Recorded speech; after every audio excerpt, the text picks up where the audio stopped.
One two three. Good morning friends, I hope you guys are doing absolutely good. मैं आप लोगों को बताने जा रहा हूँ गाइस कुछ वो बातें जिनका आपको बहुत ख़ास ख्याल रखना है अगर आप कहीं पर भी घर लेने जा रहे हैं। इस वीडियो को हम दो पार्ट में बनाएंगे। फर्स्ट पार्ट जब आप अपना घर ख़रीद रहे हैं किसी रेरा रजिस्टर्ड बिल्डर से, एंड सेकेंड पार्ट जहाँ पर आप कोई इंडिपेंडेंट फ्लोर, कोई मकान या कोई भी प्लॉट ले रहे हैं। This video is confined only to those buyers who are looking to buy a flat from the RERA registered builders. Guys सबसे पहली बात जो आपको ध्यान देनी है कभी भी घर ख़रीदते टाइम, वो है सबसे पहली चीज़ है गाइस कॉस्ट। आप उस सोसाइटी में, उस सेक्टर में, उस आसपास के एरिया में कंपेरेबल्स जो बिल्डर हैं उनका प्राइस देखें कि वो पर स्क्वायर फीट क्या प्राइस दे रहे हैं। जितना भी आपका एरिया है आप उसे कॉस्ट से डिवाइड कर दें तो गाइस आपके पास पर square feet price of flat आ जाएगा।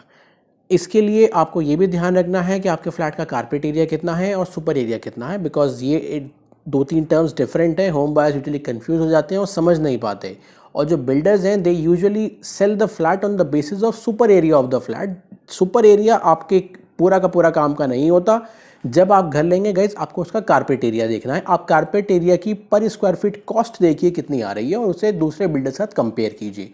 First is this guys. Second, आपको बहुत ध्यान देना है जो मैप है, जो नक्शा उस घर का है कि वो ठीक बना हुआ है या नहीं बना हुआ, और अगर आपको वो सूट करेगा या नहीं करेगा। बहुत सारे फ्लैट्स ऐसे होते हैं जो कि बिल्डर्स बेच देते हैं बहुत ही नेसेंट स्टेज पे, जब प्रोजेक्ट का कंस्ट्रक्शन स्टार्ट भी नहीं हुआ होता, एंड मीनवाइल जब प्रोजेक्ट बन के आता है तो मालूम चलता है कि आपके फ्लैट में कहीं धूप भी नहीं आती या फिर हवा नहीं आती।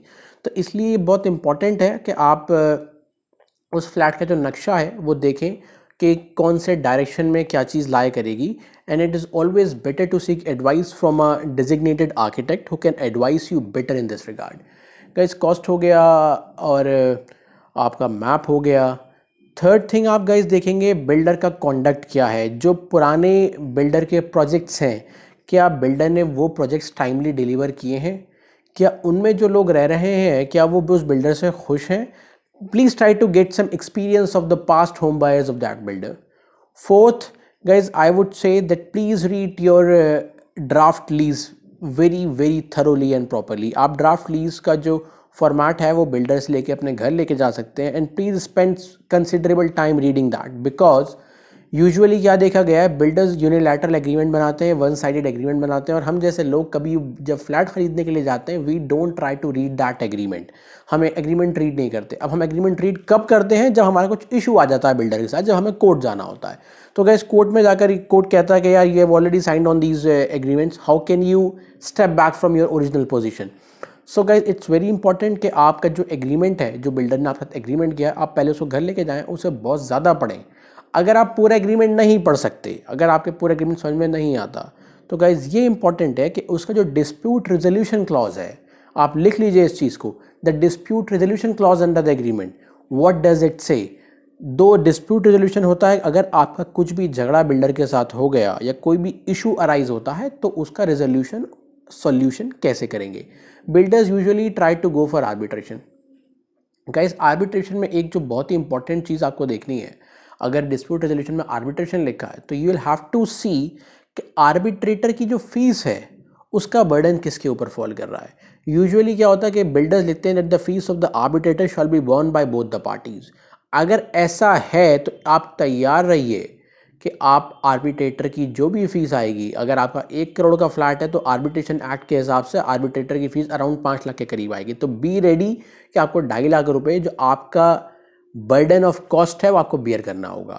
हाँ, अदरवाइज अगर आप आर्बिट्रेशन नहीं जान चाहते, you have got options of consumer forum, but consumer forum these days has become a redundant forum. वो हम दूसरी वीडियो में डील करेंगे। बस गाइज इट्स वेरी इंपॉर्टेंट कि आप आर्बिट्रेशन क्लॉज देखें और बिल्डर से इंसिस्ट करें at the fees of arbitrator has to be borne by the builder. Secondly जो आपको आर्बिट्रेशन क्लॉज में देखनी है कि आर्बिट्रेटर को अपॉइंट करने का राइट किसके पास है। Usually the builders reserve this right with them. अगर ऐसा है तो गाइज बी रेडी के builder might be a case, I cannot say anything on public forum, there might be a case that builder appoints someone who has got vested interest, तो वो arbitrator आपके लिए ठीक नहीं है। Arbitrator should be mutually decided by the parties, this should be the clause. Guys उसके बाद एक पॉइंट आप ये देख सकते हैं कि जो गाइज इस सब के बाद एक पॉइंट जो बहुत इंपॉर्टेंट आता है, आप ये देखें कि बिल्डर कंप्लाइंट है या नहीं है।